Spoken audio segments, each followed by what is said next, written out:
Welcome to the Casual Shooters Podcast, your premier podcast for the casual shooter. I'm your host, David Riddle. Before I get started, I wanted to point out these handsome Hunter's HD gold glasses on my face. I've had them for a while, but I haven't been able to wear them during podcasting because, as you know, I typically wear these things, my readers. So I finally got off my tuchus. I went to the eye doctor, got my eyes examined, got a prescription, sent it down to Brian and his team, and Chris and all of them hooked me right up, sent me a pair of glasses with the prescription lenses in there. So now I can actually use them, not just for shooting, but when I'm actually on the computer. So thank you, Brian, Chris, the whole team down there in Abilama. I appreciate it. Now, quick story. Back at Nationals 2021, CMP. Yeah, the place with no restaurants open after 5 p.m. on the weekend. It's crazy. At that Nationals, Frank Shue and I were hanging out a bunch, and I asked him, I said, hey, man, I bought this liquid chalk stuff for shooting to try to dry my hands, and I do not like it. I said, it actually makes my hands slippery. Like I have to try to grab the gun harder. I didn't like it. Plus, I didn't like all the residue on my hands. And he's like, are you sure? I'm like, yeah, because he uses it. At least at that time he did. I don't know if he still does or not. So I gave it to him. Worked out well, that giving it to him anyway. And ever since then, I've been looking for different products. I actually, because I'm a 60s child and grew up in the 70s and early 80s, I remember Stickum from the NFL. Lester Hayes at the time was my favorite cornerback, but that guy was literally a walking billboard for Stickum. It was all over him, his hands, everything. Like if a football got within 18 inches of him, it would automatically stick to him. He had so much Stickum on him. So I was like, this is what I need. Even back in when I was in the Marines and we were playing interim league basketball, I was trying anything I could to make my hands sticky because they would always get wet and sweaty, and then the ball would feel slippery. Well, my guest today is actually halfway around the world, but he's invented something for the shooting sports, basketball sports, baseball, tennis. I could go on and on. There's like 14 or 15 different sports this stuff works for that's listed. I'm sure we could probably find more. But he has developed a grip spray and a gel that, in my opinion, is much better than the chalk stuff that is out there on the market. That's my personal opinion, but that's what matters to me. So, without any further ado, if you would join me in welcoming to the show the founder and CEO of Sahara Dry, Mr. Robert McEvoy.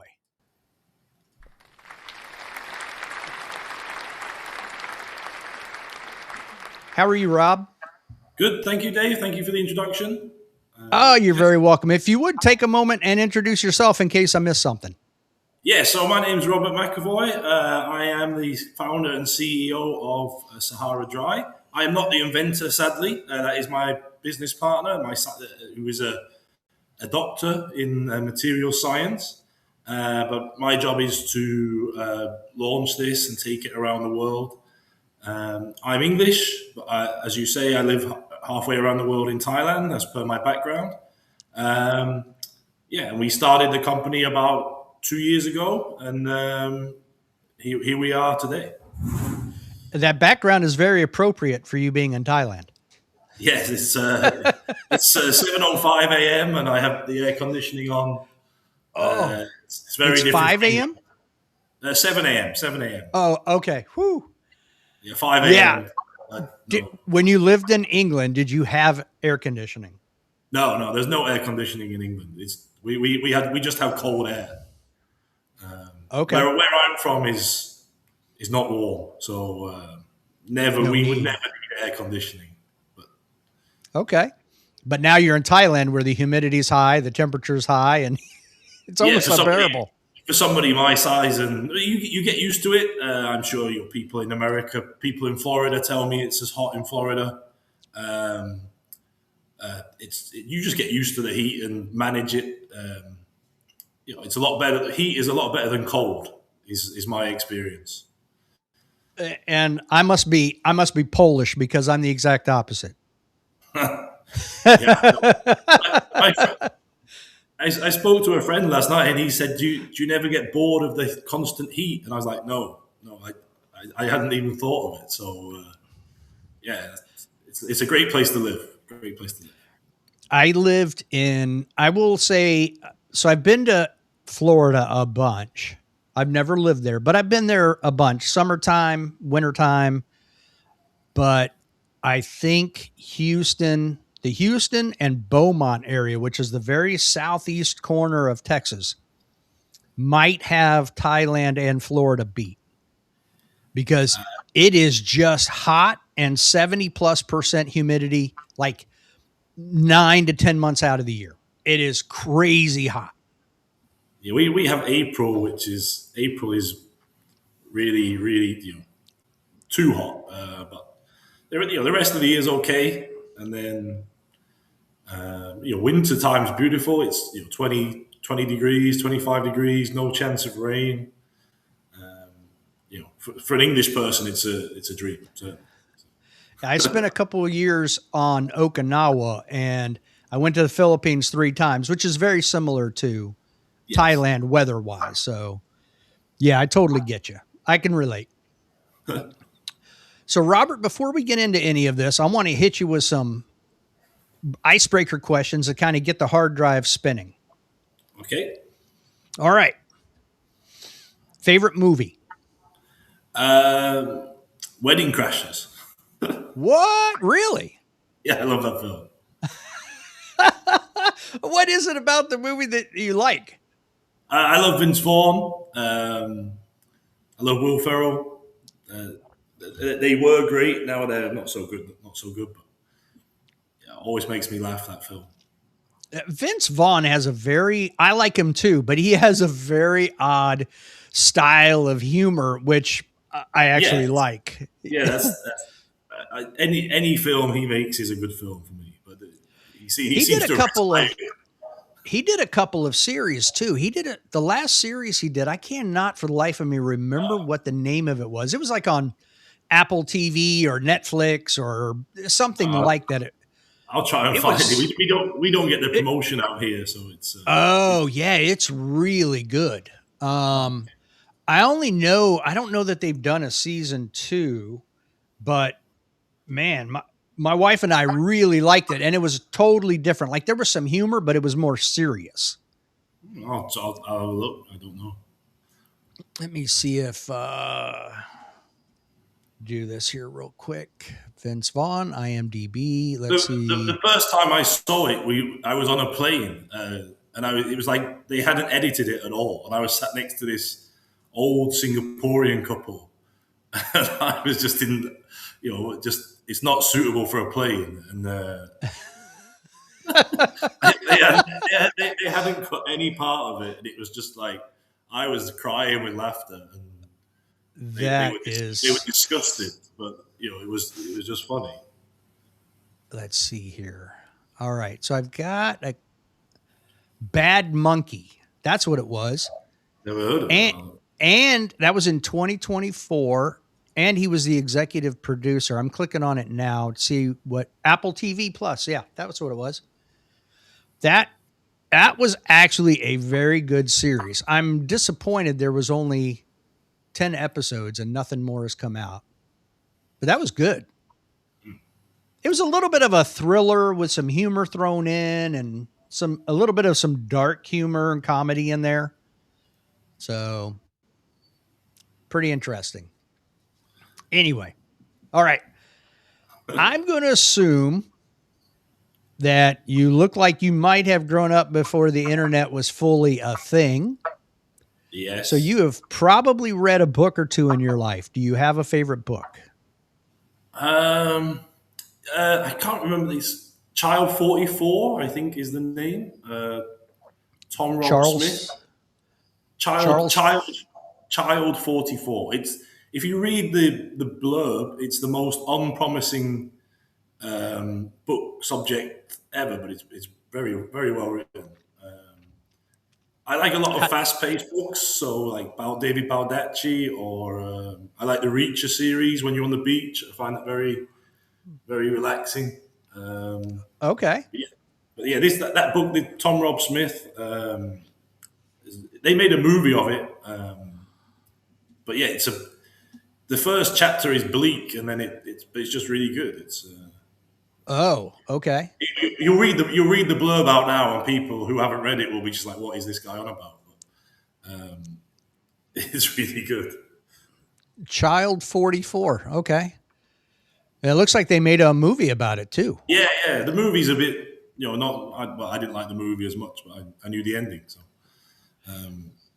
How well, this is what I always get with, if you read a book, like I read The Hunt for Red October before it was a movie, but the yeah, movie was outstanding as well as the book. So not in this how, case. no. Okay. No, I So didn't think so. definitely not a recommendation The movie. for the Well, movie. I don't know. I read the book, but I mean the start of it is deep dark, and then it gets better. But I mean the movie, it's very dark at the start, and then it's hard. Mm, It's set in like wartime Russia, so it's like how on a movie it just looks grim, but I gotcha. in the book it's a It bit more. I always find it interesting too, like what you picture in your mind when you read the book and then you watch a movie about the same thing. Are they Yeah. similar or are they different? I'm watching the latest Reach on the series now, like last night, and I think the third series they finally got the book. Series one and two were a bit like they didn't know what to do, but I think they finally got it now. So, but I mean, that's just my opinion. But I mean, I think this series is a lot better of the Reacher series. And I was Also, I like. reading. Go on, Go carry on. ahead. Sorry.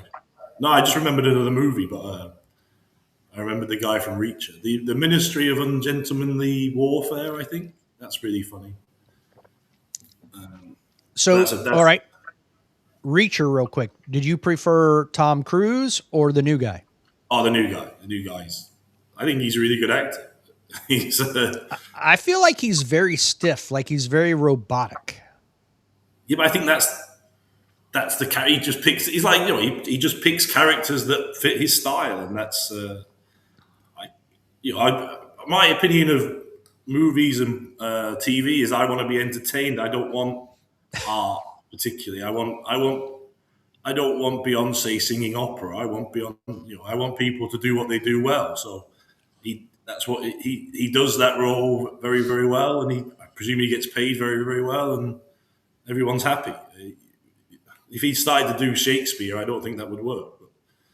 I mean, Tom Cruise is very good, but you need the side. Reacher needs to be a big lad. So And not having ever read a Reacher book, when the new one came out and the guy was bulky, then I saw where people were saying, "Oh, he's more like the actual Reacher yeah, character." it's a very central part of the character for him to be massive, and Okay, yeah, like the human version of the Hulk. he's just a very believable character, even though he's a bit strange. He just, I mean, because we go to the beach quite a lot, and because it's just brainless, pretty much. You can just read it, and it's not. You don't have to think too much, so it's ideal for the beach. Okay, all right. You started in England. Now you're at least in Thailand. Now I don't know where else you've been, but you've at least been traveled a little bit. What is a food you'll never grow tired of? So many Thai foods that are so good. I mean, there's a Thai dish which is like yellow Thai curry. I love that. Um, they have lots of Thai snacks. Amazing. Fried bananas, Thai fried bananas. Try not to eat many of them. Yeah. They're not good for you. But Thai, you can get Thai fried bananas and Thai fried. There's just a lot of very niche Thai food that's just like because they can't. It has to be served warm. It has to be served at like a market, and it has to be made quickly, and it's very. You can't get that food in the West. It doesn't. You can't. They can't cook it. So English food, I've sort of no don't read. I because I've lived here so long. Um, it sort of tastes a bit different now. It's not as good as it was. I don't think so. A lot sweet. English chocolate's a lot sweeter than Thai food and a lot more artificial.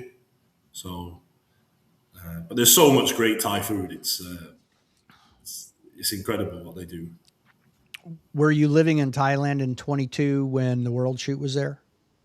I was, but we hadn't launched this product at that point. So Well, it's we the just reason I'm asking. The reason I'm asking is there were a bunch of Americans who had street food and it caught up with them, if you know what I mean. Do you eat street food? Yeah, all the time. It's So you're used to it. they were probably in the Pattaya or the tourist area where it's probably not as if where I live, if the street food makes you sick, it's not going to last very long.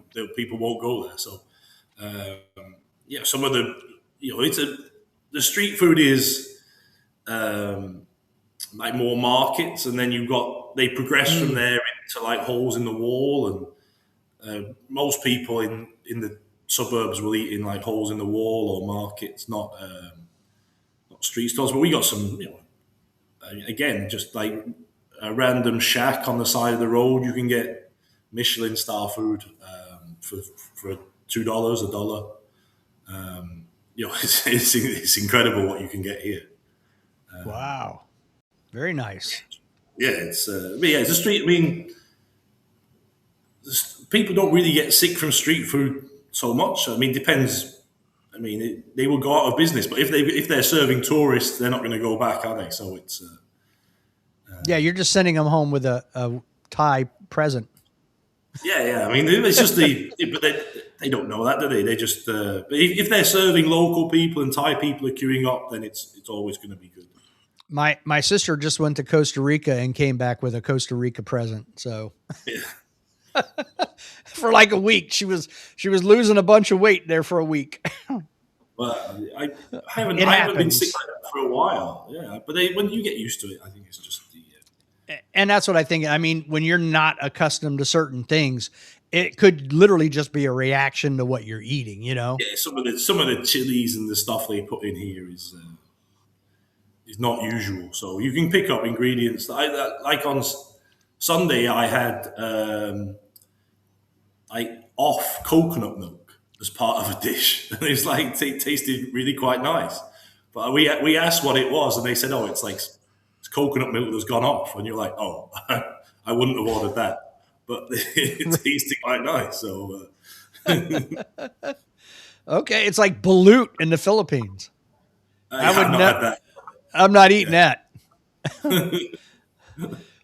Okay, if you could have dinner with one person through any period of history of the world, cannot be a family member, who would it be? That's quite a big question. Well, mainly because I like golf. There's some very interesting golfers, but I mean, they won't resonate for your audience. So You never know. There's plenty of people I know that shoot and golf. there's an Irish golfer called Padraig Harrington who I find fascinating. Oh yeah. Also, Okay. There's an English podcast YouTuber at the moment, Rory Sutherland. I find him very interesting. He's got a lot of straight, like offbeat takes and interesting research. But yeah, one of those two. Depends how into golf I am at the time.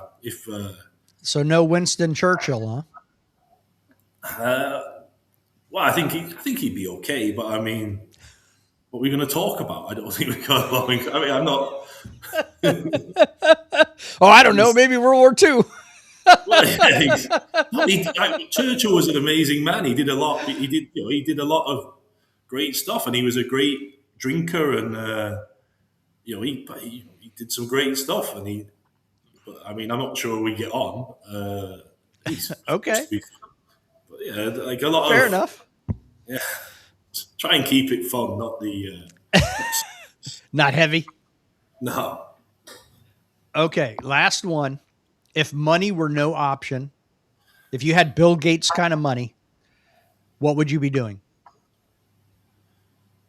Well, I mean, when you live in Thailand, I think you see a lot of real poverty. It sounds a bit twee, but I probably give quite a bit away, and then just live, play golf. You know, I remember a story about a golfer once who was contemplating quitting golf, and his wife said, "Well, what are you going to? What do you do?" He went shooting and he fished and he played golf, and he said, "I'm going to quit." And his wife said, "Well, what are you going to do?"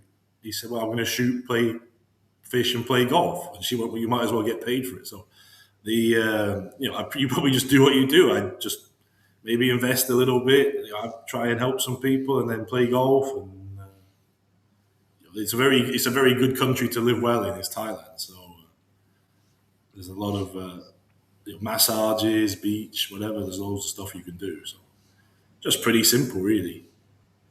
Just enjoy life. Yeah, well, that's why we're working, isn't it? I think I don't want world domination. I think that sounds like quite hard work. So. Yeah, no, I wouldn't either. That's way too much responsibility. I don't want that. I mean, I think Bill Gates, he doesn't really know what to do either. I think he gets involved with things and he tries, and I don't know if he's legit or not, but he seems to be trying to find things to do.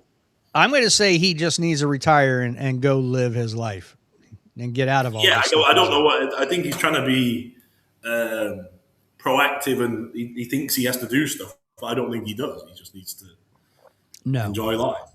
Just because you've got a lot of money doesn't mean you have great ideas. It's I think you're onto something. yeah, he's. You see, I think he's burdened by that. I think he feels he has to do something, but I don't He know. already did it. I don't know what hobbies he has, but he should probably do more of them. I think He already did it. Microsoft and Apple brought the home PC into the picture. That's all you have to do. yeah, he's just right off into life. the sunset. Yep. Yeah, that's it. Okay. Now that we got the hard drive spinning, I made you think a lot. Yeah. Now we'll get into the actual meat of the topic. So you grew up in England. You somehow ended up. How did you end up in Thailand? Because they are again polar opposites. So I was. The world. I worked in sports and sports marketing in England, and I was doing okay. And then, but it's a very difficult business. A lot of I worked for teams that went bankrupt, or one was run by a fraudster. I went to prison. Just kept, and I looked at the next level above me where I would need to be to have like a family and stuff, and there was just no money in it. The people in that next level were just, the wages are suppressed because everybody wants to work in sport. Oh, you're back. Just give it a try for a year, and came out for a year and loved it really. And I started working, and then I worked at university. It's where I met the scientist who created Sahara Dry, and then just stayed. You pay a lot less tax here. That's one of the reasons. Well, let's talk about that real quick. How did you? I mean, were you ordering a coffee and you run into this scientist who developed this thing? I mean, how did that happen? So before, I had a golf product, a golf training aid that I developed myself. Got it made, found a factory, paid for the production, and then I sold it to Japan, Korea, Australia, UAE, America, Europe.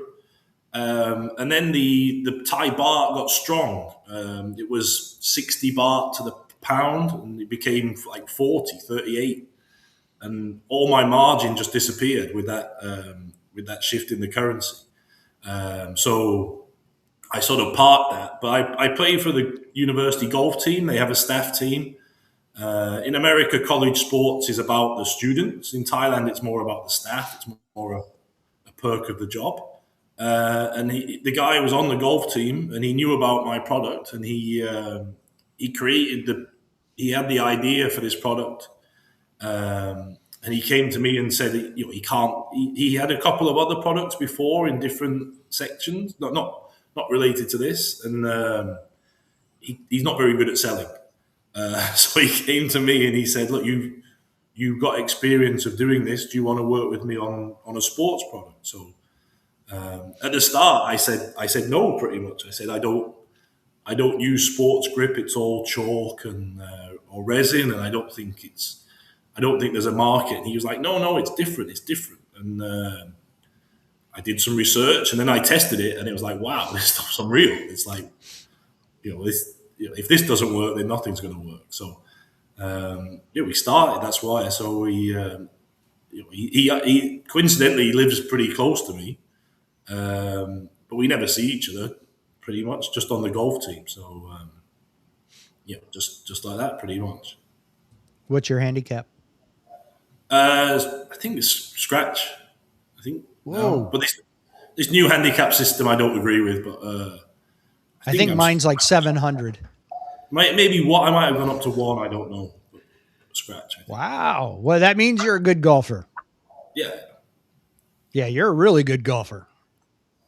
I take 1.5 golf balls per hole. All right. No. But so I'm taking. I've played with some really good golfers, and I'm not that good. But when you see these, and the guys I'm playing with are nowhere, but they're so good. It's just great to see. I played a few amateur tournaments here. It's just great to see when you're playing the same course as these kids. Just like, wow, that's they just do things that you can't do, and it's right. Youth. Oh, they hit it so far these days. I feel very old. So, well, I mean, it's like with anything though, the technology just keeps improving. Baseball bats, golf clubs, the bravery and just the youth, just like, oh, I'm just going to hit it there, and they don't care. They just now you're also adding in now everything we know about sports science and developing the body for specific sports, Yeah, it's the training they have, especially Thailand. Thailand's very, they've done a lot of the theoretical side, and the kids are a lot more deferential to coaches than certainly me. So the coaches can get a lot more in, and the Thai culture is that you listen to the coach and you do what your parents say, and they produced a lot of really good golfers. Women golf, the world number 1 is a Thai lady. They're very strong in women's golf. Men's golf, okay. Is she? So, I thought it was. I thought she was. Maybe it's Corda, but Gino is. I think she won number 1. Here we go. LPGA rankings. I thought, it's Nelly Corda from the U.S. Gino might be number 2. Gino is 2. Yes. Yeah, but yeah, she's from a town with no golf course. She's world number 2. Well, she was world number 1 when she was 20. Where she's from, there's no golf course, so, and she's not rich, so it's she's amazing. But the world. My mouse has decided to act up at the oddest time. That's all right. That's why I always have a backup. I'm good. But there we go. Oh, no, that's weird. That it was actually the web page. It wasn't responding properly. So it wasn't actually my mouse. It's all right. I'm still ready to go. So you meet him, you tried it on your golf club, you liked it. And I mean, Thailand, again, just to reiterate for those who never went to the World Shoot, for those listening, even in late November, early December, you use some humidity. While it's not as hot as, say, August or September or April, like you said, where it's really hot, because that would be your basically August, September for us in the States. Yeah. Um, how when you first tried it, I assume you were out golfing in that Yeah. weather. Yeah. How did it work for you? So we were just before the round. He's just like, just try this, and it was still in the powder form at that time. We hadn't made the gel or the spray. Um, it's just instant. You put it on and it's instant. It's instantly dry, which is the oil. It absorbs the oils, and then it just doesn't like normally in Thailand. We wear one glove for golf. I was Right. using three. I'm pretty big and Whoa. it's it's pretty sweaty, so I had three gloves and we use an umbrella, and I am like rotating them on the umbrella to try and keep them dry. And I just used one glove, and it was just like, wow, this is incredible, and it's clean, and it's. I mean, I never really used stuff for golf. I just accepted that it was sweaty. So um, yeah, When I shoot, I have to wear this under my hat yeah. We because might get it, we might get into that. We're investigating that sort of technology, sweat management technology. But yeah, it's the first time was just like, wow, what do we do? This stuff is, I had never used it. I lived here, say, 8 years, 9 years. I never even looked at using chalk because it would come off and it would make my clubs white, and the stickiness doesn't last very long. So I just used to use a towel and just used a towel all the time. But I still wear three shirts. I wear I wear three shirts around. wow. But yeah, now we just use one. I just apply it once, and it lasts all round. So it's incredible stuff. And then from there, I was researching it, and we looked at the first one we did was pole dancing. That was our first sport, because Thailand has some pole dancing, and they really need grip aid. Every pole dancer has grip aid, so that's where we started. We worked with a pole dancer, a French pole dancer. I sent samples to all the studios. Found this French pole dancer. She came back to me. She was obsessed by grip. She was a pole dancer with hyperhidrosis, which is when your hands sweat a lot, Right. Yeah. which makes pole dancing pretty tricky. But she was a international level competitor, and she was. You could put it on her hand like here and here and here, and she could tell you which one was best. She'd just rub it in Whoa. like this. She'd be like that. This one, and you'd be like, she was incredible. Just because she tried so many things and she used so much. Yeah, so she helped us a lot. She made the gel. The spray is a lot, was just a derivation from the gel. But yeah, from there we started selling to pole dancers, and then into tennis. A lot of the pole dancers we sold to, their boyfriends go to the gym or are fighters, or generally big fit guys, Well, and they, and let me interrupt you for a minute, Rob. For people listening, in the States, pole dancing doesn't have the best no, certainly not in reputation, but Thailand. I mean, it's actually a big sport around the world. Yeah, so, So certainly. I just wanted to throw that out for the audience. That this is not a I mean, joke. It's a legit sport. yeah, I mean the the girls you're referring to in like sort of the clubs, again, that is a very difficult environment. It's hot, it's sweaty. Yeah. They're getting paid by looking great, so they have to look great. It's a very dangerous environment, and they need really strong grip, even though you wouldn't think about that when you watch the performance. But certainly in Russia, Eastern Europe, Korea, it's like if you imagine what gymnastics they do these tricks on a horizontal bar that is like a grippy wood, and in pole dancing the bar is vertical and it's shiny, and they're amazing athletes. Agree. And it's not, in a lot of the world it's not overly sexualized. It's more of a fitness activity. Certainly, Korea is very chaste. It's very they wear like little dresses, and it's very Victorian. So it's a very surprising world, pole dancing. But every pole dancer we met, everybody in the pole industry was great people.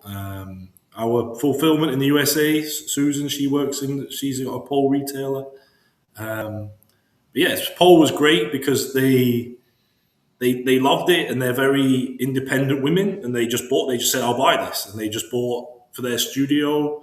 Um, and we were selling quickly in Singapore, Philippines, Australia, Malaysia, and just so that's where we got the money to start, really. And then from there, we went into the other sports. So Yeah, you said you went into tennis next, which one of the reasons I picked this up and yeah, showed the headband is I in my young, my 20s and 30s, I was big into racquetball, and even racquetball, I'd wear a glove on my racket hand, so my strong hand, and then you have the string on the top of my glove. I wore a wristband.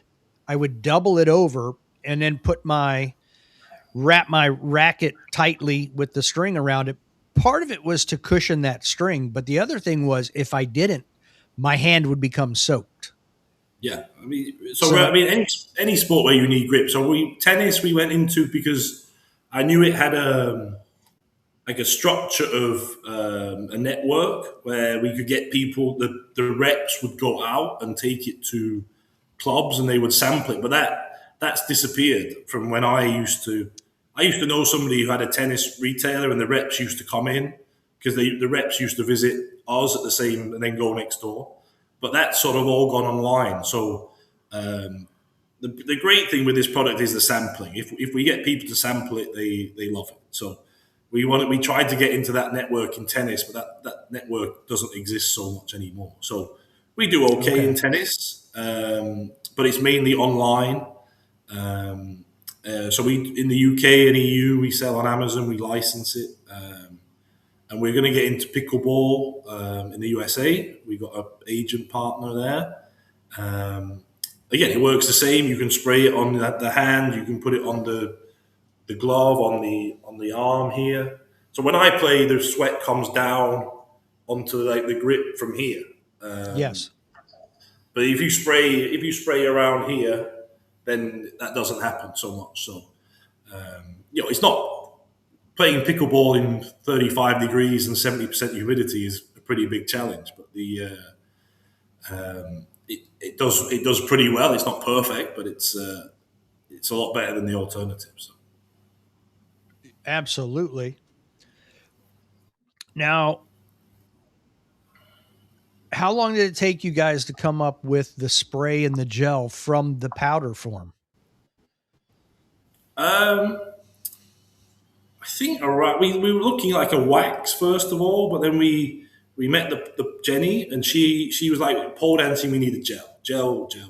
We tried her with the powder. She just dismissed it. No, she's French, so just I don't want to generalize, but she was very direct. No, Okay. she's just like no, Nothing wrong with that. Yeah. and no, it was great. It was exactly what we needed, and then I use the gel for golf, and I find it too strong. I find it.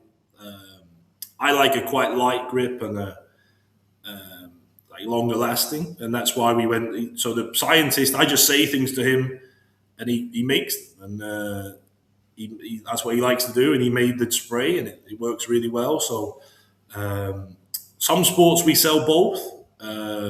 Shooting we sell both. Some people like the stronger gel. Some people like the spray.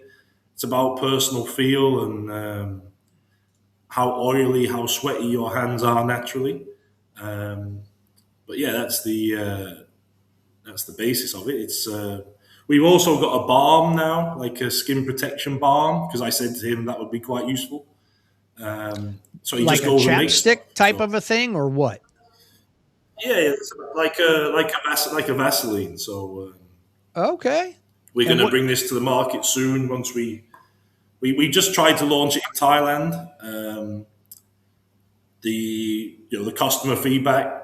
We're going to make it into a tube and make it more professional looking.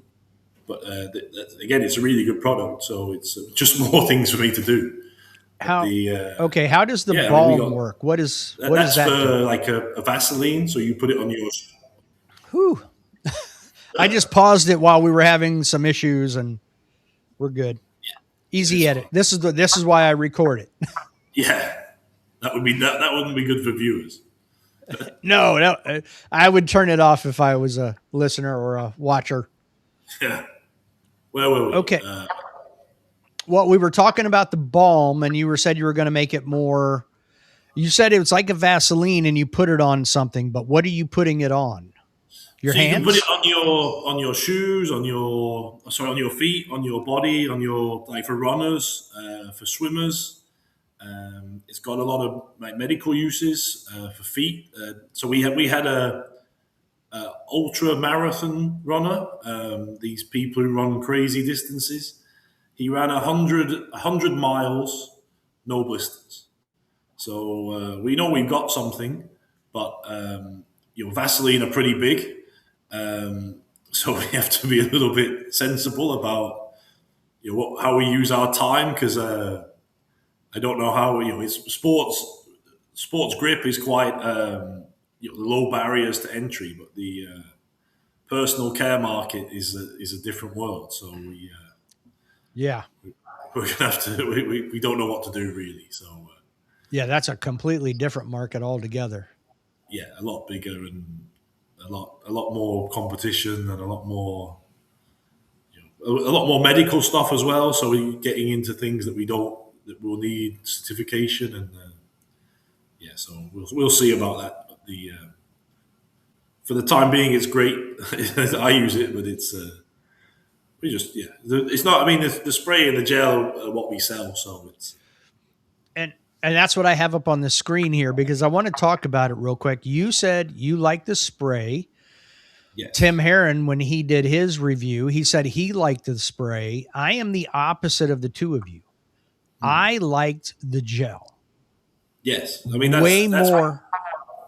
yeah. We go and sample at shoots, and we always start off with the spray. It's a lot easier to spray people's hands.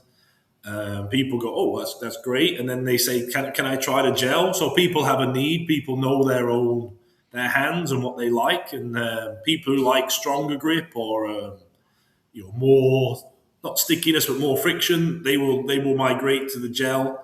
Whereas, as you say, some people like Kita Buse and Tim, they like the spray.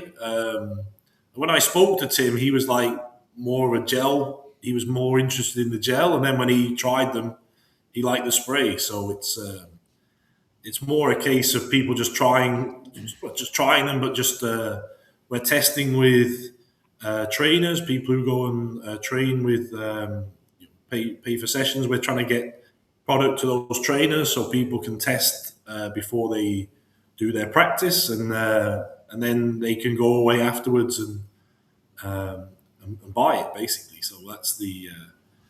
I mean, both of them are the same basic construction. Both of them are the same powder. Both of them are the same modified silica. But we just found that some people like the gel and some people like the spray. So the first time we went to an event, we took both.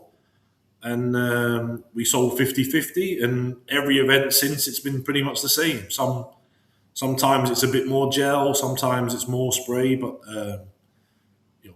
they both sell the same, so we just keep selling them. It's Yeah, I mean, I could see where I guess the three of you like the spray. I like the gel, and what I did was I started off with the gel for the first. So I shot a 7-stage match, and it was. I think I put it in the email to you when I was talking about it. I talked about the actual temperature. Where is it at? yeah. I mean, the temperature doesn't matter too much. It's still going to absorb the oils which is what gives you the grip or the added grip, and then the super hydrophobicity, the sweat repellingness, will just maintain that grip for longer. So a lot of the time, it is how oily your hands are that makes the difference. So nobody has ever really done much research into sports grip.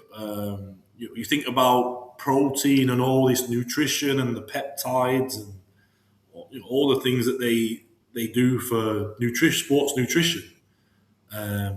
Nobody has ever. There's not much research into grip. If you think about it like the car, the tire is the connection to the road, and there's a lot of research into tires and removing water and keeping that contact with the road. So we're just at the cutting edge of this. Really, we're trying to get more people interested in grip and interested in the science of it, and so we can make the product better. It's a pretty new area. And I think there's probably hundreds of USPSA shooters that would be interested because they compete enough that they would want that. You know what I mean? And I pulled up the email.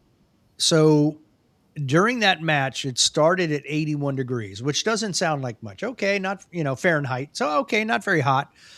But it was 80% humidity. So it felt like 87 degrees Fahrenheit and sticky, just temperature wise, muggy, sticky. And then when we finished, it was 93 with 60% humidity and felt like 97. So it just, temperature wise, it got worse. Humidity changes a little bit, but it does that throughout the day. But my point was, I started using the gel for the first 3 stages. And I was like, I don't know if it's working because while it was hot and sticky, I wasn't sweating all that much yet. So I wasn't sure I was getting much effect. On stage 4, I literally washed my hands off and used the spray. I didn't care for it because then I was like, oh, wait, the other stuff did work. It was working. I just didn't know it. So then I washed off my hands after stage 4 and went back to the gel. And that's when I noticed that, okay, this stuff, but I had to use 2 pumps to start. And then every stage I would put 1 more pump on and rub it around. But again, Tim said he liked the little spritz and that worked well for him. For me, my hands are different. So yeah, everybody's different. It's it's not interesting is a strong, maybe it's not interesting, but it's very intriguing. Yeah, nobody really knows. Some people will say, I've got dry hands. And you're like, oh, okay. But nobody really knows. It's especially the oil side is very untapped, really. And it's, and the other thing you say you're not sure if it's working, a lot of it is because you can't see it. You're used to the whiteness of the chalk and or resin, you can certainly feel the gluiness. So because it's invisible and it's odorless and it's there's no white, it's people react to visual clues more than you think, and because you can't see it, it's right. Well, is it working? But as you say, when you tried the spray, you're like, oh, okay, yeah, it is. So. There is definitely a difference. I mean, a lot of the time we get very instant feedback when we do the sampling. We just spray. Even if people's hands are covered in chalk, we will spray on top and it cleans them and they go, oh, that's better straight away. And they tend to buy. We sell a lot we have a lot of Chinese shooters in Thailand. A lot of Australians come over for competitions and they buy pretty well. So. Oh yeah, I get that. That whole area of the world. I mean, they should be bathing in that stuff. You can't shoot in China, so they leave their guns here and come here, or the Philippines. Australians, pretty restricted. Yeah. So like Thailand. I was surprised you said the Chinese shoot. Yeah. They I didn't think they'd be able to own guns. They can own them in Thailand. So, okay. So they store them. Now I'm tracking. Yeah, they leave them here and then they come here. So I think they can shoot airsoft in China. That's what But they yeah, do a in lot. South Korea too. Yeah, they. But I mean, there's so many Chinese people that it doesn't take many to come over. It's they get they have like Thai Chinese PSA and they get like 500 people at the event. Certainly, most of them Chinese. So it's a very underground sport in China, but there's enough of them. So I think there's a I don't know that it's all the Asian countries, but I know Taiwan also they do airsoft. South Korea yeah, does airsoft. I would be willing to bet Japan probably does yeah, airsoft, you know. yeah. Japan's number So, one, I think, for airsoft. Philippines very much PSA. Thailand tactical. Cambodia, you can do what you want. You can shoot rockets, I think. So the I India, know where my next home is. India, India is more ISSF, Olympic style. China has Olympic style. But yeah, the PSA style is mainly Thailand and Philippines. Indonesia. We had the Japanese team. The Japanese PSA shooters came to an event in Thailand. There's four of them. So that's all there is in Japan. Well, and I thought it was interesting. I hadn't Frank Shu, like I said earlier Yeah, yeah, I in the met Frank. intro. Yeah, I mean, he and I we've been friends for several years now, probably about 6 years, and I he does a lot of IDPA. He travels over. He's trained the Taiwanese because he's originally from there. He speaks the language, so it was interesting to see that he was in Thailand, Yeah, saw your product, and liked it. So I'm going to have to reach out to him now. yeah, he did a really good video for us. Yeah, again, he's a very outgoing guy. Very. Oh We yeah, had to, we had to cut about three very videos. charismatic. We had to cut about three videos that we couldn't use. But yeah, he was. Yeah, he was at an IDPA event in Hua Hin, and he was trying the holsters from the guys in the next store, and he's just like, "What's this?" And then he was like, "Oh wow!" And he's like, you know what he's like. He's very once he likes to talk, so Yeah, um, he's he, charismatic. That's what I like to say. yeah, he's not shy. No, not at all. Yeah, he's great. I mean, one of the things that's good from my side is I don't really know who many shooting people are. We don't know. I didn't know, like for instance, Keita. I didn't know about her background, and and then so I just approach people normally, like just as if So Frank, I didn't know he was a trainer. We just talked to him normally, and a lot of people quite like that because they're normal people. So just with Keita, for example, I had no idea, and she's just like we're just chatting away, and then she's telling me her background about what she believes in with the coaching style and all this, and it's okay, so it's great. It's we'll work with anybody, but it's just great that we can. The shooting community is really open and just likes a good product. They're very great. So other sports are not like that. Before we No. get more into the products here, which I have on the screen, I Yeah. want to ask you how did you get a partnership with IPSC? So they approached us pretty much. We got some to Nikita Khrushchev, who is a Russian shooter. He was world junior champion or world youth champion, or and he loved it. And I spoke with him a bit on Instagram, and he said you should please approach IPSC, approach the marketing team. So I did, and we arranged a call. And I just thought I didn't know too much. And the first call, they were like, "Oh, the president was on the call." I was like, "Right, wow!" And they were like, "We really like this. They're looking for more sectors of sponsors. They've got obviously the guns and the traditional things and the eyewear and whatever, and they're looking to get more areas where they can get sponsors. So they approached us and said, would you be interested, like in a partnership deal? Do you have any way we can work together? And we put a deal together where we supply the IPSC store in Europe with Dimitri, and then we are partners.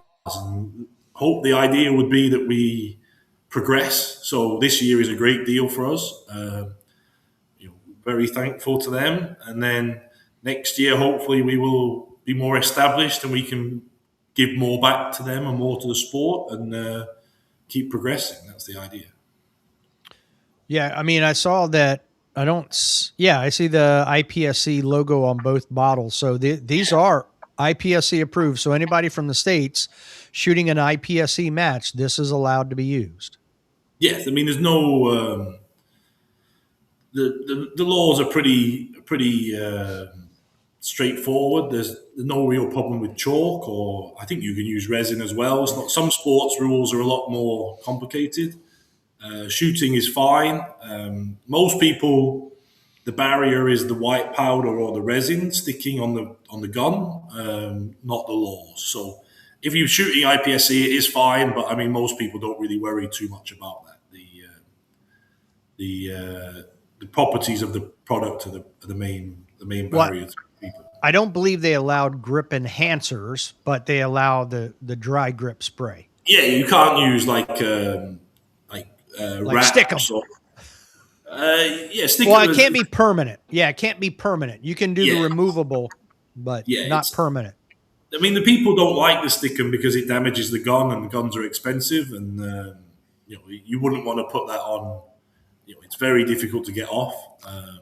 And off of yourself, and it gets on everything. Yeah, it's a mess. So, I mean, we don't really find many people use stickum or resin.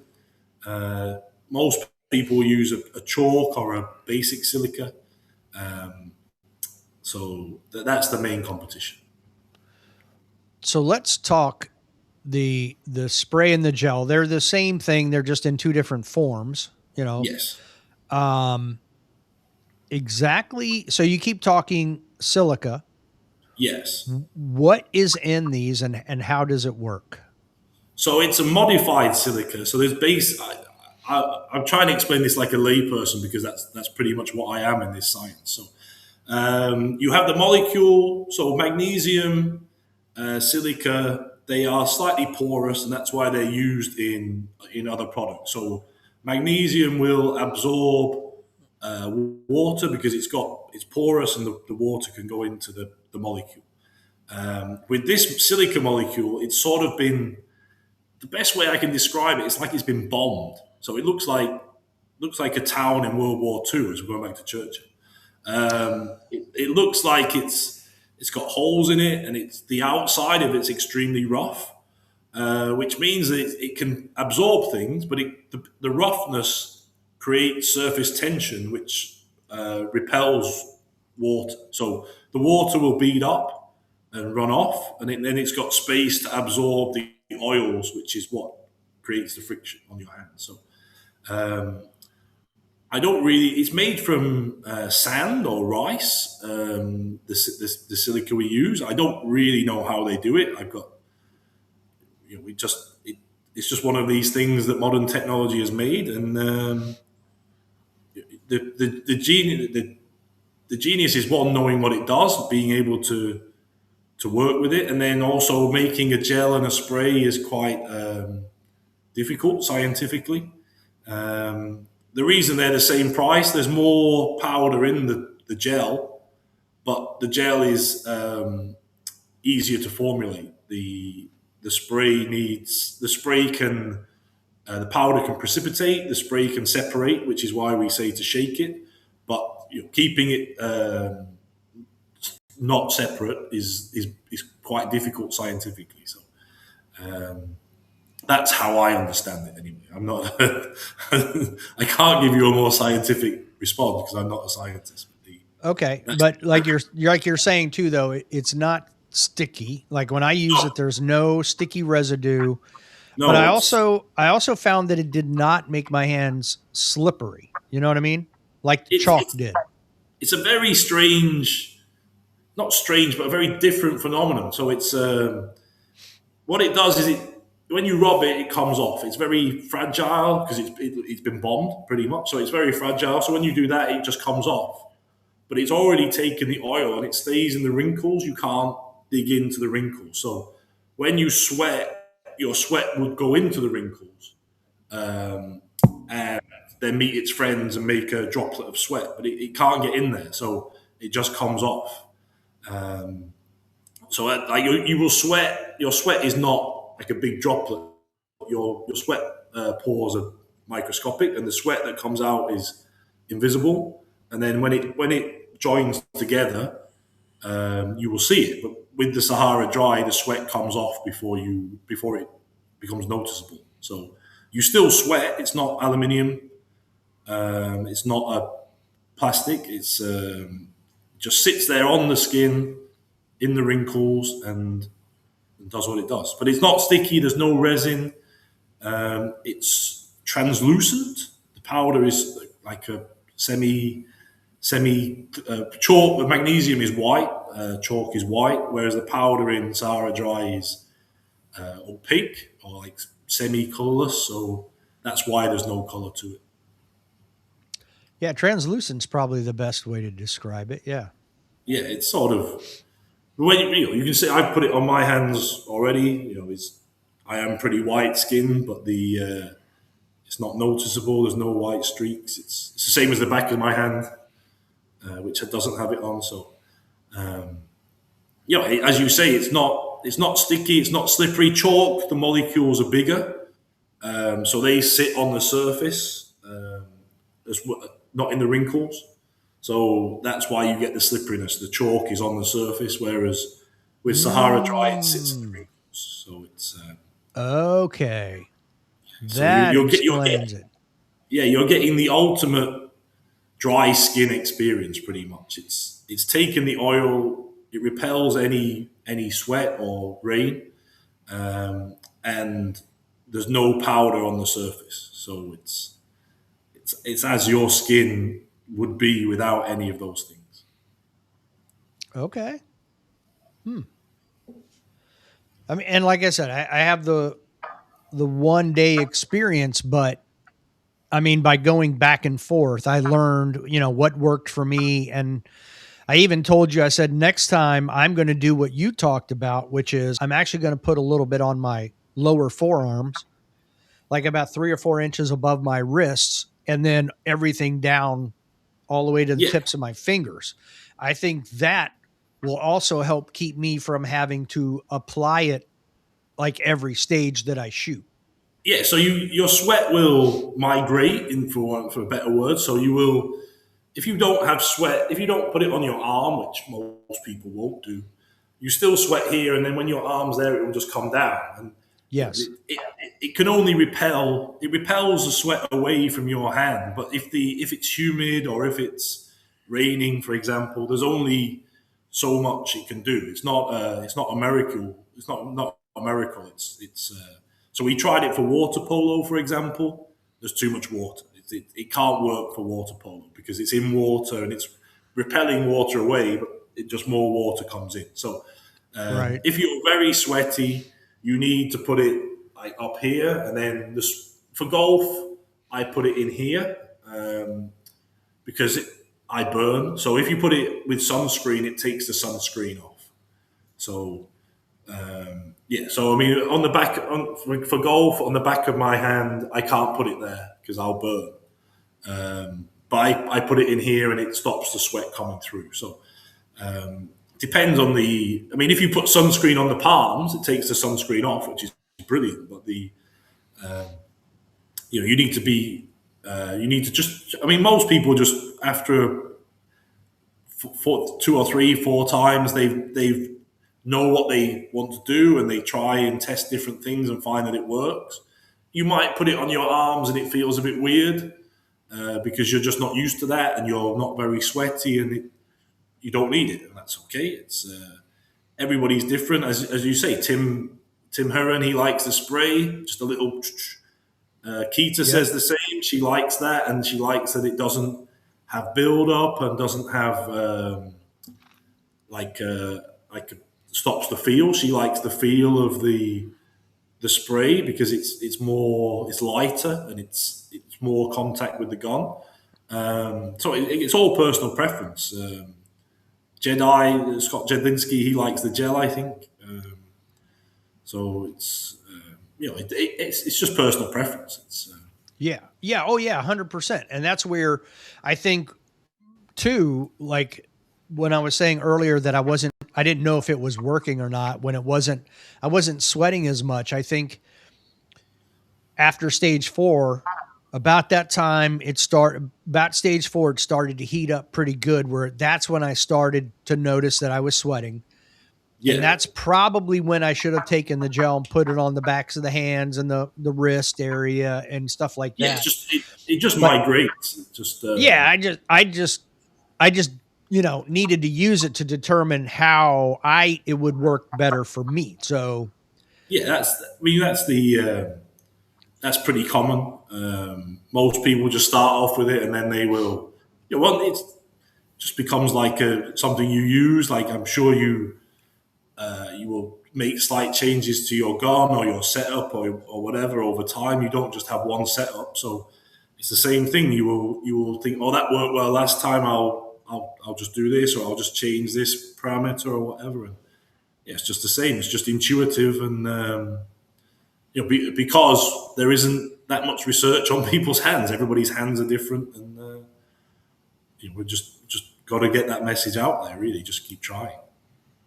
and like you were saying, that one woman who had the hyper sweating disorder. Yeah, yeah. I mean, So we have a golfer. He uses it every 3 holes, and his hands are like really grippy. But he loves that. He's like, oh, he's expensive to support, but I mean, he tells everybody he's using it all the time. So he just likes that. Whereas I use it and I sweat a lot more than him, and I just use it once. So it's personal preference. yeah, But yeah, I I mean, agree. the other thing is that it will be consistent. So you said there that you started to sweat more, but if you put it on at the start, your hands pretty much will be the same all the way through the day. So you can apply a bit more to top up. You don't really need to. If you stop the sweat coming down and through, your hands will be the same all day. And that's what a lot of elite shooters and elite sports people want, is to remove these inconsistencies. So every time you practice, every time you shoot in a competition, your grip will be the same because it doesn't. Your oil will be removed, and if you sweat, it repels it. It doesn't matter if you sweat a lot or a little; it's still repelling it. So that again is a very in terms of sports science, people talk about that a lot, but just the consistency of the grip. Yes. If your grip isn't consistent, then you can't really fix the other problems Well, because it's just like it's a fatigue thing. So you're making constant micro adjustments. You're subconsciously your brain feels that your hands are a bit more slippery, and they make a slight adjustment. But all these things over a day, over a weekend, or whatever, they mount up and they create fatigue. And again, there's no real research, but there's research into other factors like that, where you want to keep things as consistent as possible, and then you can work. Then you can make alterations as you consciously. So yeah, it's quite a very nerdy sports science angle, but that certainly for the sports science conferences, that's what they like. So. right now, do you see this being the finished product here for the spray and the gel? Inside the bottle, yeah, we keep adapting it, but shooting generally loves it. Everybody loves it. Packaging we might improve as we get more orders, and develop. And then also we will try and expand into, so for ISSF, there's quite a big demand for towels and just accessories like this. So we might become more of a sweat management, system. So I have towels and I could think a grip, a belt connector and things like that. So, but the product inside the bottle, certainly for shooting, we adapt it for each sport. We make it slightly different. So shooting is designed to be a bit cleaner, and that's the main difference. Not massive changes from our range, but just slight changes. So I don't see the inside the bottle changing just because we've got very high level people. Casey Eusebio, Keita, Tim. They're pretty much. We're talking to world champions and people like that. So I don't want to until they give me the okay. I won't say their name, but we're talking to the best shooters there are, and they love it. So I don't Well, see any need to change inside. and I just got up so I could grab the gun that I used in competition this past weekend. Okay. Well, a week ago, past weekend. That grip is still black. And at one point, there we go. I sprayed it, Yes. but it's still black. So it did not leave like the regular chalk residue. Man, that stuff gets on everything. It did not. It did not get on my mags. It did not get on my gun. It was. I like the fact that there wasn't any nasty residue all over me and my gun. Yeah. When we came into shooting, we didn't really know that was the big thing. We were interested in the grip angle and the performance angle, but everybody talks about those things: the chalk residue, the whiteness, the stickiness of the resin. And that really is our major advantage. The grip is better, it lasts longer, it feels better, but the thing that everybody talks about is that cleanliness. I mean, you could clean that with soap and water or oil, and it would be as it was before. But I again on my tennis racket or badminton racket or whatever, we found that men don't do much cleaning of equipment or their hands. I feel So attacked by that comment. it's based on statistics. Pole dancers do never complained about cleanliness and like after effects. And then we went into men's sports and people were like, "Oh, it's a bit. My hands feel dry a few hours afterwards." And you're like, "Well, you haven't washed them." So I mean, maybe not you, David, but I mean some people. So maybe Right. me. So And, and let me say that real quick because that's a good point. Because when we were talking before I used it, you gave me, like 6 different things to test out if I was going to do different things. And you made sure you said make sure your hands are dry whenever you go to apply it. They have to be dry first. Oh, I'm going to sneeze, so give me just a second. Okay, maybe not. No, it's still the tickles there. But I have these. I bought at Costco this big freaking package. They're called garage wipes. So they're designed to clean your hands of grease and oil and all of that.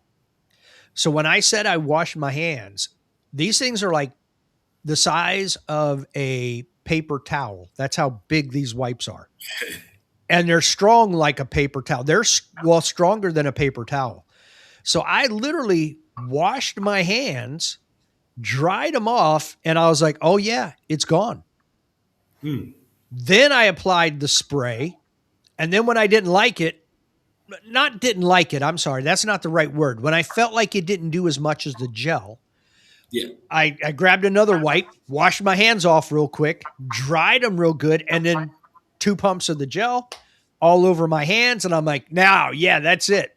This yeah. I like, and I'm good to go. So it does I'm not going to say comes off easily, but when you're intending to get it off, it comes off.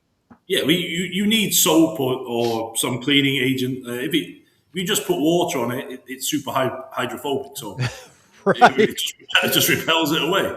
So, but yeah, with soap and water, certainly if you use a cloth, that works. Oils work, cleaning oils, because the oils just overwhelm it after a while. So, So, yeah, I like mean, some good gun cleaning oil will clean it right off. yeah, any oil will overwhelm it. So, but like resin, I've used resin and it's very difficult to get off. We make a resin product for Thailand because they like that, and we're going to make some resin crystals for ballet. And it's horrible. It's horrible. I really don't like it, but they want to pay for it, so it's okay. But I wouldn't if guns are expensive, golf clubs are expensive, pickleball, paddle, tennis rackets are expensive. I wouldn't be putting What resin on anything like that. what does resin do to it? So resin is it's a stick. It's like a glue, but then it oxidizes. So you spray it, and it covers the handle in like stickum. So stick resin. Resin is stickum. But then when it oxidizes, it goes hard, and you just can't get it off. It's Oh, okay. so I got you. So almost becomes permanent. yeah, you have to really. I mean, you don't want to be using sandpaper and things like that. But I mean, that's the sort of you have to put it in hot water to heat it up, and yeah, I mean, Wow. it's just an effort. It's just a lot longer to take it off than it is to put it on. Whereas with the Sahara Dry, you get like 5 6 hours, and then you can take it off, as you say, in like 10 20 seconds. So Oh, yeah. I just washed my hands for like 30, 40 seconds with that paper towel. I made sure I got everything covered, and those things are pretty wet too. So it got my hand pretty wet. And then when I yeah, I mean, grabbed the towel, it was like my hands had nothing on them. if you don't take it off, it's not. There's nothing bad going to happen. I mean, I Right. pretty much test it every day. You get some little dry patches, but that's about it. But I mean, the oil will come back over say 6 8 hours. Your oil comes back onto the hand, and eventually it will run out. It doesn't. It's not a permanent fix. So it will come back naturally. But if you just wash your hands, and it's food pretty much food safe unless you're spraying it on your food, and you know, we say don't spray in your eyes and your mouth, but it's hydrophobic. So as you say, with dry your hands at the start, if your hands are sweaty, then it will repel itself away because the hands have got sweat on them. So you want it on the hand, on the dry hand, and then it repels the sweat off. Whereas if you spray it onto water, it just repels itself off, which is useless. So same for the eyes, same for the mouth. If you do that, it's not gonna, it won't go in because it repels itself away. So Yeah, I don't think you'd want to give yourself dry eyes. I mean, no, it won't. So I mean, if you put it on, your eye is water, and it will repel the powder. The powder will repel itself off. It won't burrow inside. It's not I gotcha. that's not what it does. So it's the alcohol is pretty much more dangerous than the powder. So you spray your eye with alcohol, that's going to hurt. So Yeah, you're gonna feel that yeah, no for one's ever sure. done that. We've not tested that, but we're pretty sure. So, Oh, I'm sure there's plenty of videos on the internet. So so it says on the bottle not to do that, so it's on your head. So. right. Well, I did enjoy it, so I appreciate you sending it to me to use. I definitely think it's definitely staying in my range bag for sure. I definitely liked it. It was interesting, like I said, to hear what the other shooters are thinking, like Kita and Tim Heron. That was interesting how they're much more judicious with it than, and I'm much more prodigious with it. Yeah. So It's just interesting, but yeah, we get. I mean, Keita doesn't want any money. She just likes it, and she just says, I'll try and help you." And Jedi again, he makes a lot of money from his coaching, I think, and his wife Heather, she's been great. She's been very helpful. Yeah, they just want to help. They want to help their shooters get better grip, and we send them samples so they can test at every session they do. We'd like to get more trainers. If trainers want to get samples, we'll send them out and give them affiliate codes, and they can sell through. But again, I mean, most of the trainers that we're working with don't really. They rather their shooters were better at shooting than make 10-20%. They're not that bothered. So, I mean, we will offer it, and it's no problem for us. But it's great for us that the trainers want to help their students. It makes life a lot easier. So. Oh yeah, I get that. Well, Rob, I appreciate you coming on and talking about it. Is there anything we didn't talk about it that you think we should? Not really. I mean, I could tell you the story of the first time we tested it in shooting, which is a good story.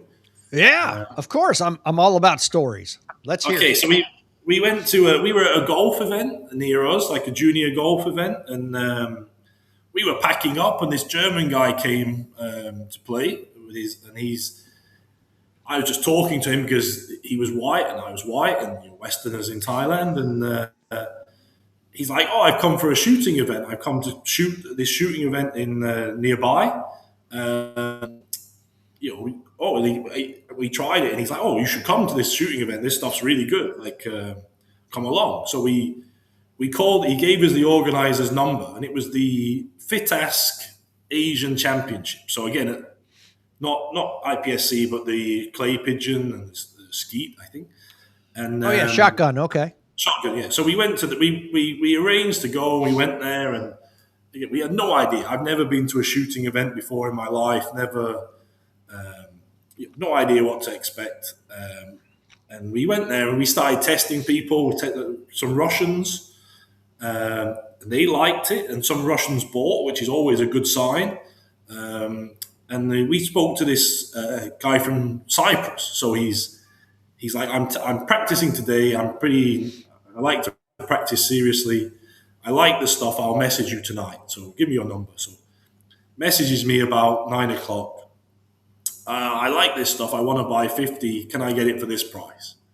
And it's like quite a low price. I was like, well, it's a little bit, maybe better if you bought 100 or whatever. And he's like, do you know who I am? No, I don't. I don't know who you are. No, I don't. And he's like, oh, I'm world number one.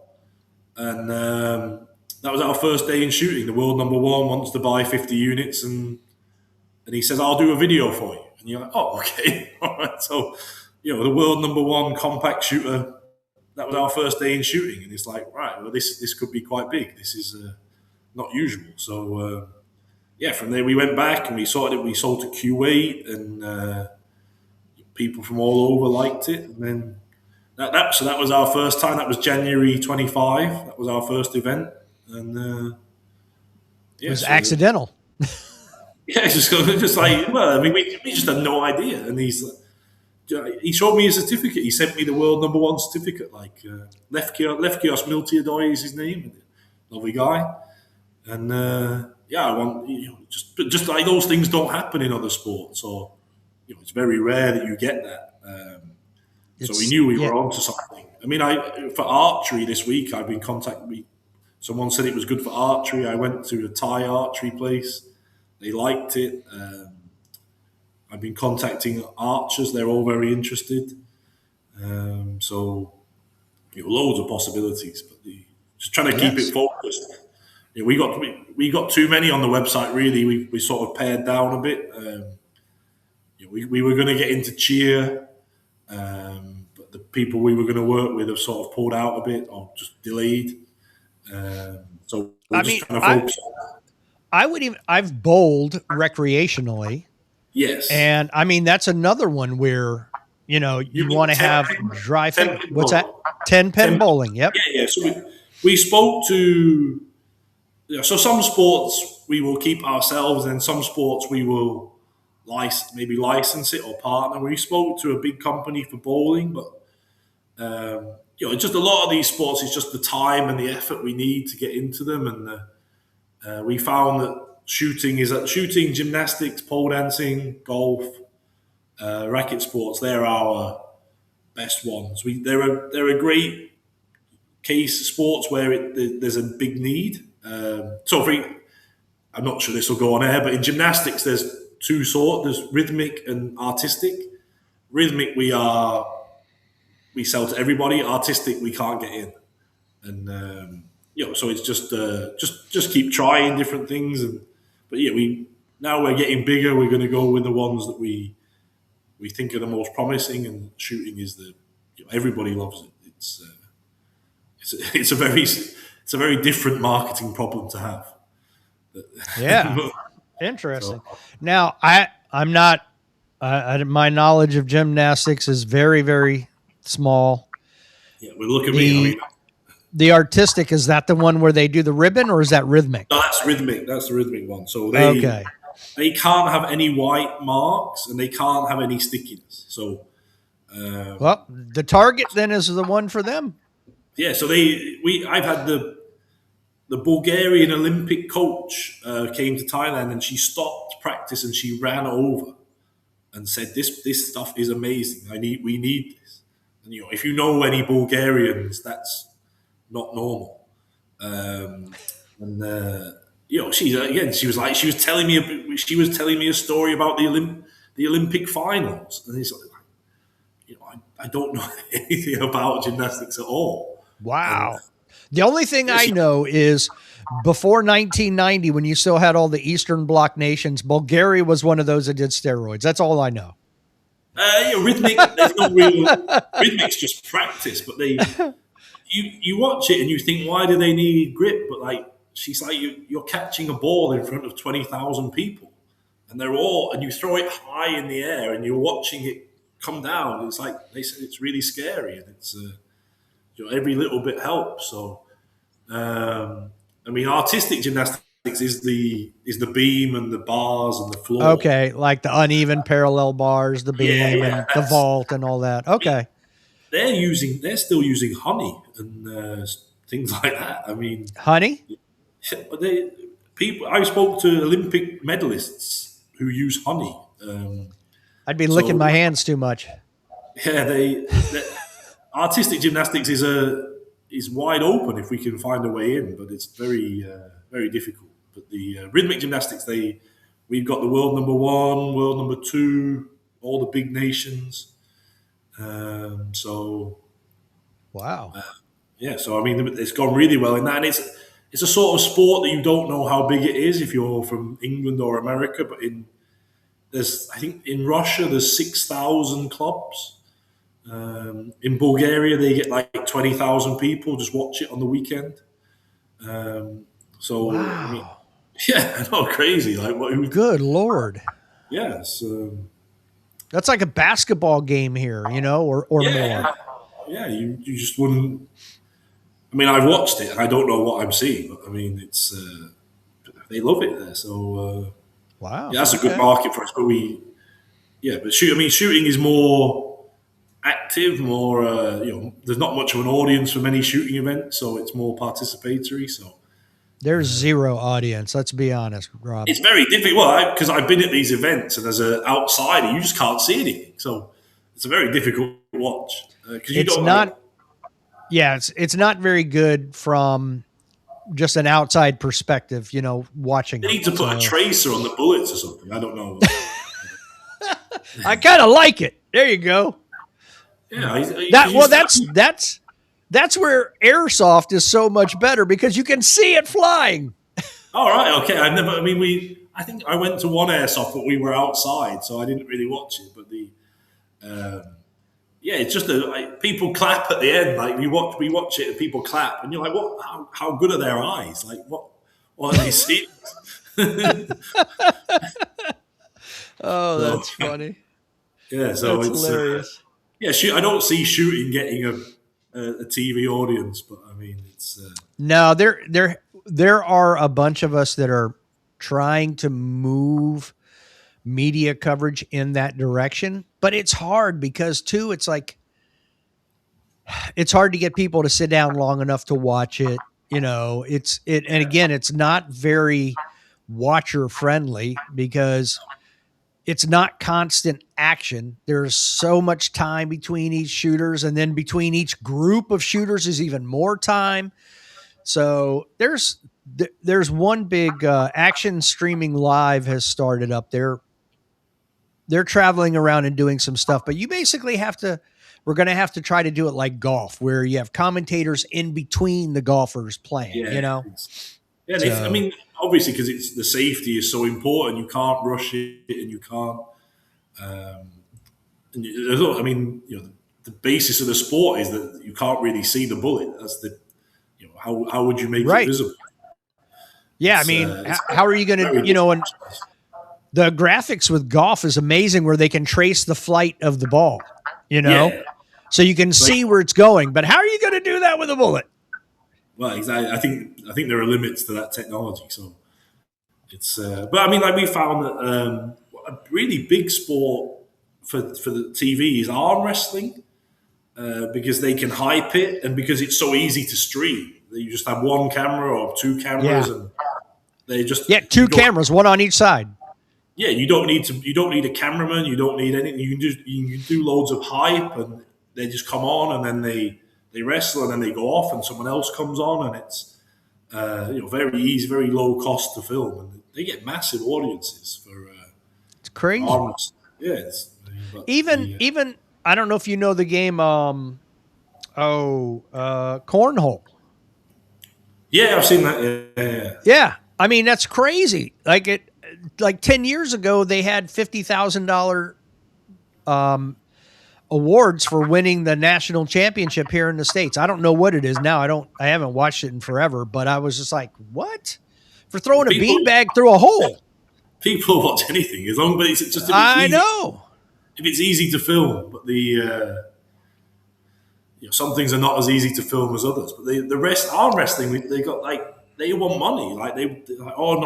They're big. They quite make a lot of money. Yes. Oh, okay. They might occasionally get an arm broken, but who cares? No, it's really good for arm wrestling because it's just we found that a lot of arm wrestlers have got very dry hands, and that's their advantage. That's why they win. So. It's pretty niche, so we're not sure where to go with that really. But all these sports are slightly different. It's very interesting. Yeah, they are. Well, again, Robert, I appreciate you coming on. It's been a great conversation, and I appreciate you sending me that to try out. So I wish you well with your business. No, as we're outsiders. I'm English. We're not American based, and we're not a shooting company. So, thank you for being open, and we'd love to be more part of the industry. Hopefully, as we grow, we can come to America more and meet people at events and try and get to the SHOT Show and do more sampling. So, if people are interested, please contact us on the website or the social media. We'll reply, and any trainers or reps or distributors or retailers or whatever, we'd be very keen to work with. Tournament, I think they're called tournament directors or things like that. We're very open to working with people. We know we have to be. We're not based in America, but we've got fulfillment there, so we can operate as if we are, and just need to let me sleep at night. If you message me at 2:00, there's no reply coming. So and they have to remember that as of right now, it's an 11-hour difference. So the East Coast is 11 hours. Like Mountain Time is like 14. It's like right. So, just morning and evening. Just stick with that, and we can have good conversations. So there you go. All right. Well, you have a great day, and thank you for getting up early and coming on the show. No, thank you very much. Thank you, David, and hope your audience enjoy it and enjoy the product if they try it.